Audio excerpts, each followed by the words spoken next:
Hey everybody, I'm in the car. I am packed up and ready to go. I'm going to pull out of my driveway and head on down to Kiawah Island to pick up my race packet, and then the adventure begins to try to find my hotel room, which is going to be about probably 30 miles away from, Kiawah itself. If anything interesting happens along the way, I will let you know, but so far I'm just looking forward to getting down there. Let the adventure begin. And here comes the rain. All right, folks, I'll talk to you in a little while. Bye.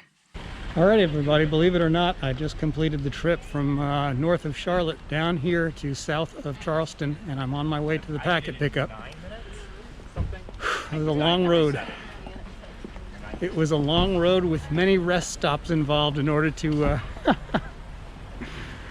keep me happy along the way. So anyway, I don't know where I'm going. I'm in a very remote parking lot. I had to drive well past where the packet pickup is in order to find a spot, and hopefully this doesn't take too long, because I got to make it back up to Charleston, hopefully before dark, to find my hotel, etc., etc.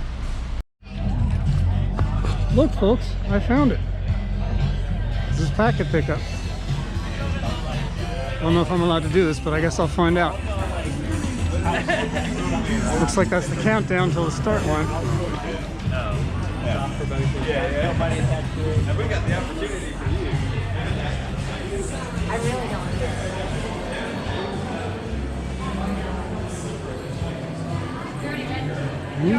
don't. Packet pickup. Follow the signs.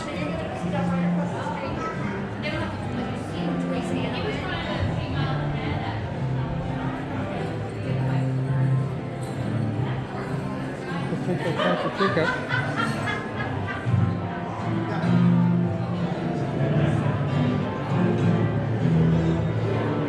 Looks like I'm going the right way for once. Let's see what we got here, folks. Packet pickup. Hey, folks. Trying to get in and get out here.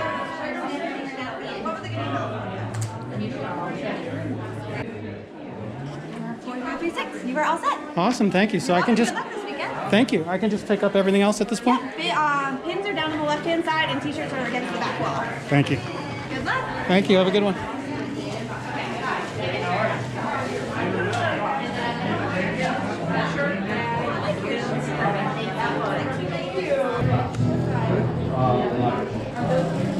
Hey, how's it going? Going good. How are you? Very well, thank you. Thank you. I'm just going to throw some of these in. 1, 2, 3, 4. Like. Okay, let me just get 2 extra, just in case. Just in case. I always lose them, so. All right, thank you. Of course. Thank you.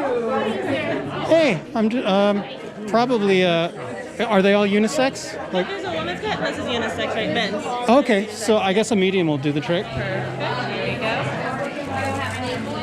go. Awesome, thank you. Now, is that everything once I pick up this up? That's it. Okay, thank you.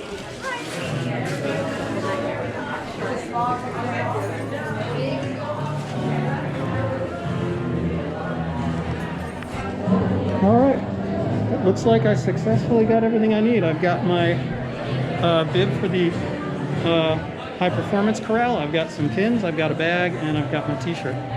In order to get to the exit, I've got to go through here, so let's see what we've got here.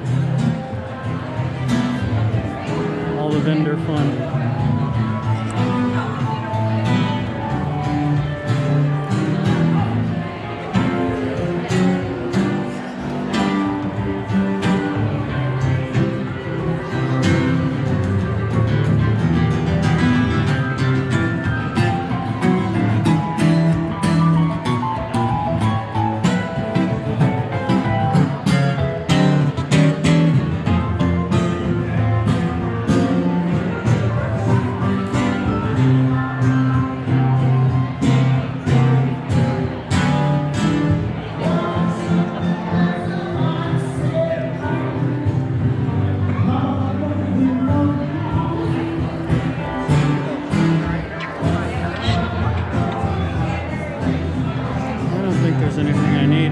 covered as far as gels and fuel goes, so I think I'm just leaving.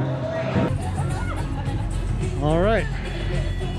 Mission accomplished. Time to head back to the hotel, try to catch a nap, and then come back here. All right, folks. I'll tell you one thing. It's far too warm to be running a marathon.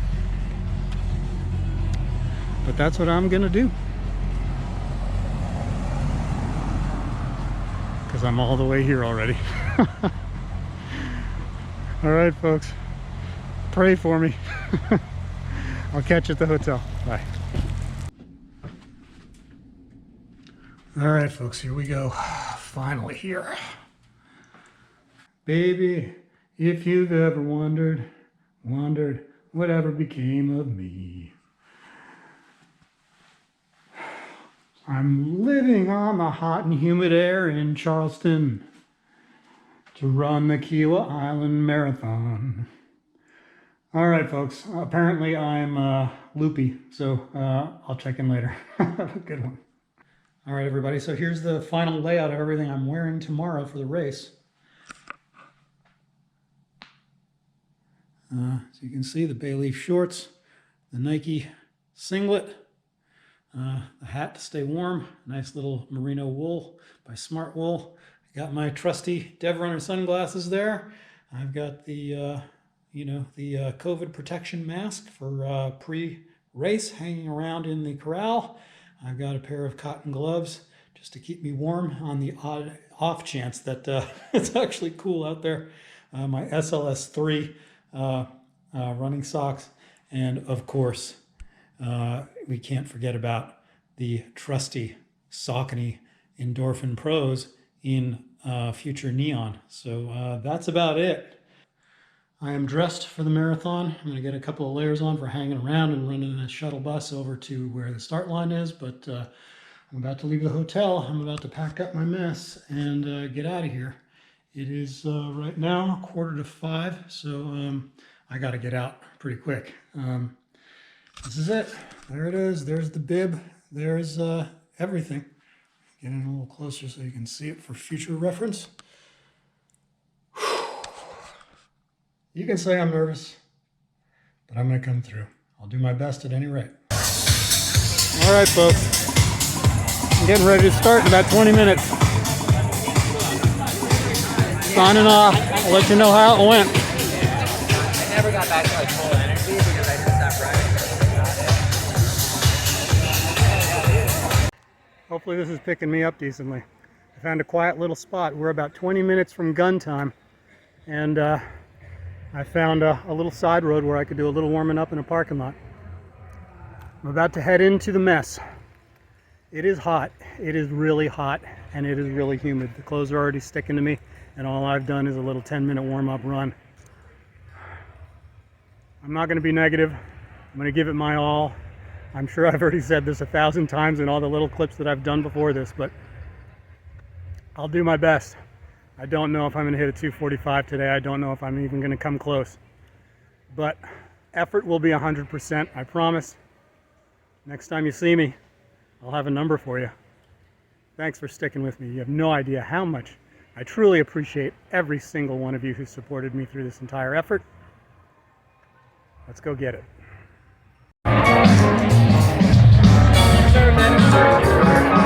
All right, folks, hopefully you can see me, hopefully you can hear me. I'm just trying to get this recorded with my phone. I crossed the finish line probably about a half hour ago. Got it done in 2:59:07, I believe, or 2:59 low, I know that. It would have been a 2:50 low, but somewhere around mile 24, my right hamstring locked up and I had to walk for like a half a mile. And then about 100 yards from the finish line, same thing happened again. There was just no coming back to running, and I just walked it across the finish line. Conditions started off at about 62 degrees today with 89% humidity, and both the temperature and the humidity kept climbing. It was a brutal, brutal day for a marathon, but I saw it through, and at least I got in with a sub 3.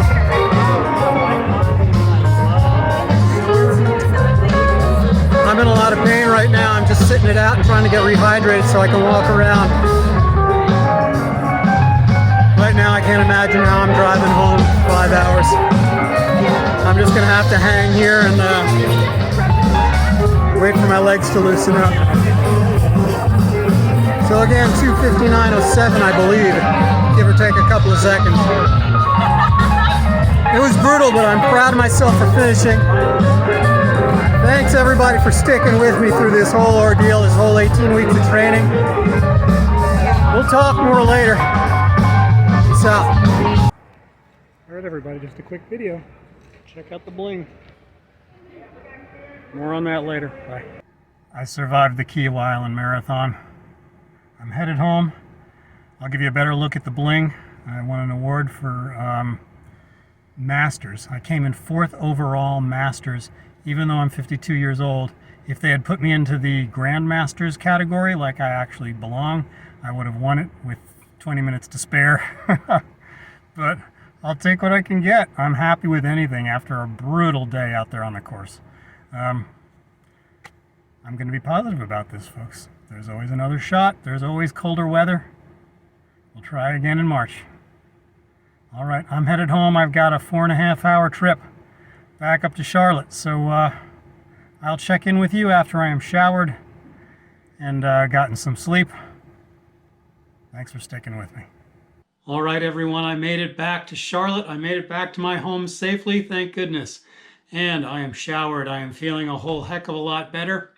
Now, before we get into the race analysis and all the kind of nitty-gritty details, I do want to take a moment to thank the organizers and the employees and the scores of volunteers at the Kiawah Island Marathon, because they did an amazing job as far as being able to find what you needed in a timely fashion and get your way to the start line and be assured of a good time and, you know, just being looked after well.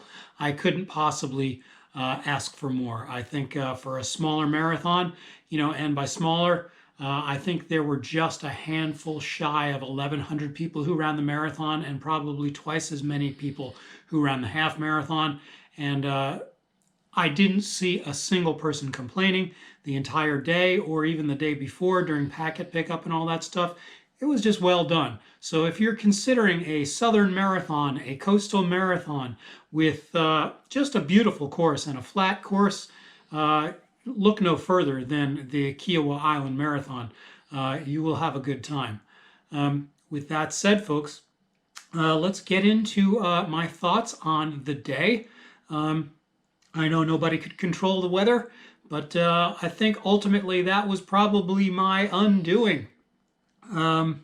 You know, the start line was 63 degrees and 89% humidity, I believe, and that began climbing immediately as the race progressed. I believe by the time I saw mile 18 of the race, we were already at 67 degrees and slightly, it felt like higher humidity at that point. I couldn't see that on my watch. I could only see the temperature. And by the time we got within a mile of the finish line, we had already achieved 70 degrees Fahrenheit, and it felt brutal out there. There was no way I was going to hit my intended 2:45 finish time. There were times during the race where I thought I could probably hit like a 2:51 and maybe just pull out a PR. But by the time I was well into the second half of the race, I knew even that was not going to happen. I was hoping, and it looked like I was going to run about a 2:54 until we got to past mile 22, and that's when the wheels started to fall off. Now, as far as my strategy went for the race, I usually like to run marathons where I run the first 3 miles a little bit slower than my intended race pace so that I can kind of ease into my intended race pace without kind of shocking my body and, you know, hurting something, pulling something, etc. Even though I would normally have gone out and run the first 3 miles of this race, probably around 6:30s, you know, so that I was 10 seconds behind my intended 6:20 pace. Once I knew what the temperatures were going to look like on the day, on Saturday, I threw that out the window. And I thought probably the best thing I could do was get out there, hit pace immediately if possible, and just to see what it felt like, if it was sustainable. And so that's what I did. If you look at Strava, you will see that I ran my first mile at 6:17. And that was me being very intentional about hitting pace, trying to be on 6:20 perfectly if possible. And I ran that way, pushed myself, and very quickly realized that with the temperatures as they were, especially with the humidity as it was, there was no way I was going to be able to push myself past just a few miles holding that pace. So after testing out my originally intended race pace for that first mile, it very quickly became apparent that the temperature and especially the humidity was not going to make 6:20 pace, meaning 2 hour and 45-minute marathon. That was not in the cards on the day. I knew I probably could have sustained, 6:20s for maybe, 10, 12 miles, but then it would have been a burnout. And, saying I could have gone to 10, 12 miles at that pace, that's conjecture. I may very well have just overheated way too much by the time I got 5 or 6 miles in at that pace. So I had to make a call quickly. And right there at the beginning of mile 2, I decided I was going to back off. And I spent the next 5 miles just trying to stay in the 6:25 to 6:30 range to see how far I could, last, having backed off by 10, 15 seconds a mile. And I'm happy to say that I was able to sustain that all the way through mile 18. I was running anywhere between 6:18s. I did kind of dip, and I believe mile 11, I dipped down all the way that quickly again. But generally speaking, I was running between low 6:20s to 6:35 for the first 18 miles of the race. At that point, it was becoming very apparent that the humidity and the heat were climbing steadily. And at that point, by mile 18, I started dropping back. For miles 19 and 20, I was running, in the 6:40s to 6:50 range. Even mile 21, I ran a 6:55. And by mile 22, folks, the course started to meander even more. It's a very sort of windy course, flat for the most part, never more than a 1 or 2 degree incline or decline, generally a very flat course. But by the time you get into the latter half, especially the very late stages of the race, there are a lot of turns, a lot of single track trail going into roads where you're turning right and left and you're not able to pass people. And the reason that I say that you can't pass people, why that's relevant, is because, it's if it had just been marathoners, I was near the very front of the pack. I actually finished in 19th place overall out of the 1,100 people who ran it. But unfortunately, and this is one of the few drawbacks that I can say there were to this race, by the time the marathoners got to mile 20, you were having to weave through the slowest of the half marathoners who were still out on the course. And there were a lot of people. And, what that meant most of the time when you were on a road is that you could weave widely around people, and you just sacrifice the straightest line that you could possibly get. All the tangents were kind of out the window most of the time just because you were weaving through people to be able to keep your pace up. But on those sections where it was sort of single track trail connecting you from one road to another, there was really nothing you could do except to kind of turn yourself sideways, jam yourself into a bush to get around people who were moving really slowly and for one reason or another did not want to get themselves out of the way of the faster runners. With all that said, folks, by the time we got to mile 22, I did flip screens on my watch, and that's when I did get the confirmation that we had already achieved 70 degrees. And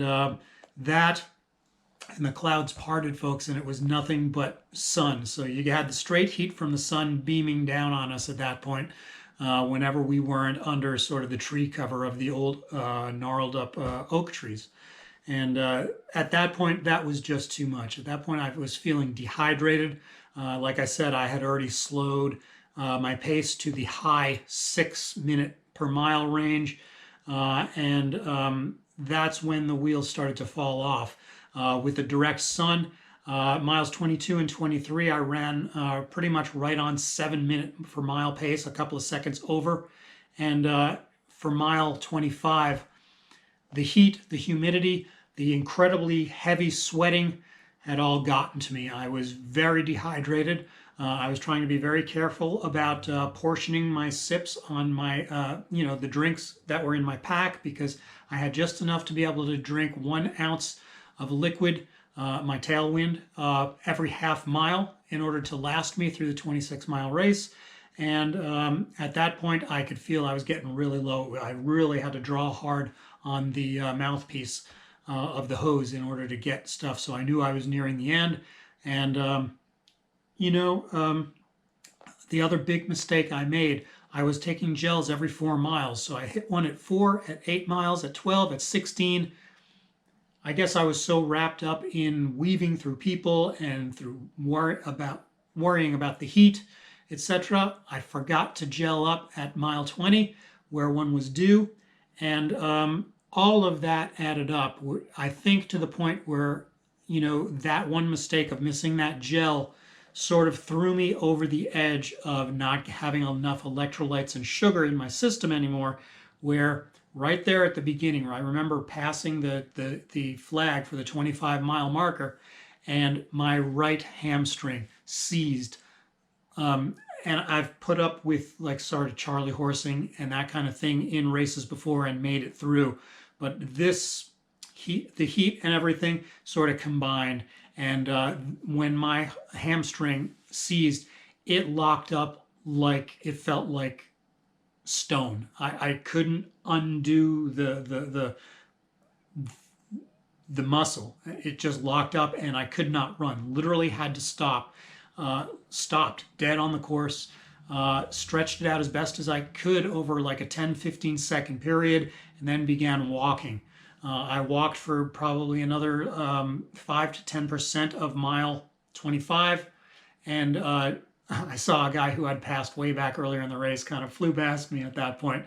Nice guy. We did speak afterwards. And I used that as my motivation to see if I could run at all. And so I got the legs moving again, and ran out the rest of mile 25. It did take me 7:40. I ran 7:40 in mile 25. And then going into mile 26, I just looked for energy, but I didn't want to push too hard because the entire time I was running now, I could feel the muscle just doing everything it could to contract again and to ball up. So I knew if I pushed too hard, if I tried to contract my muscles too hard to get my speed up, that it was going to be end of story.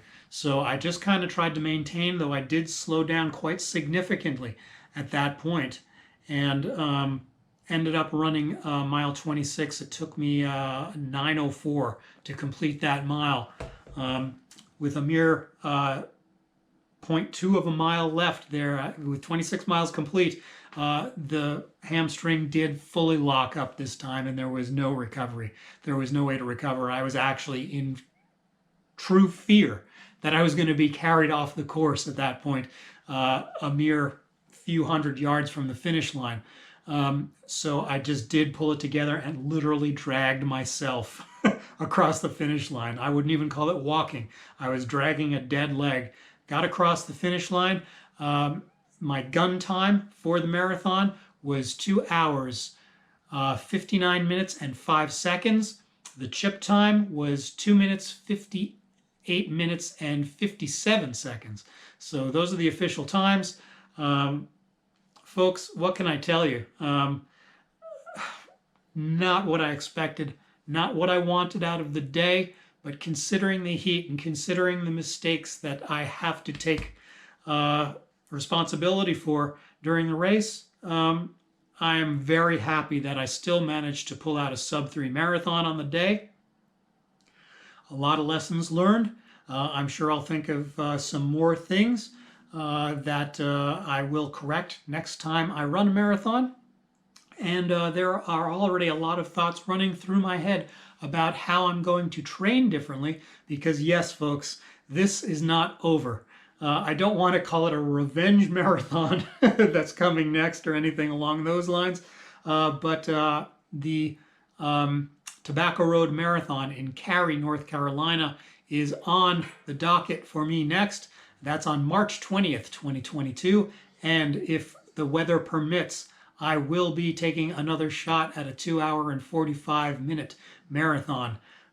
It will only allow me, if I start the day after Christmas, the 26th of December, that will give me 12 weeks to prepare. But I've got a nice base built up this time, so I'm hoping that means I can get fitter, healthier, faster, and stronger.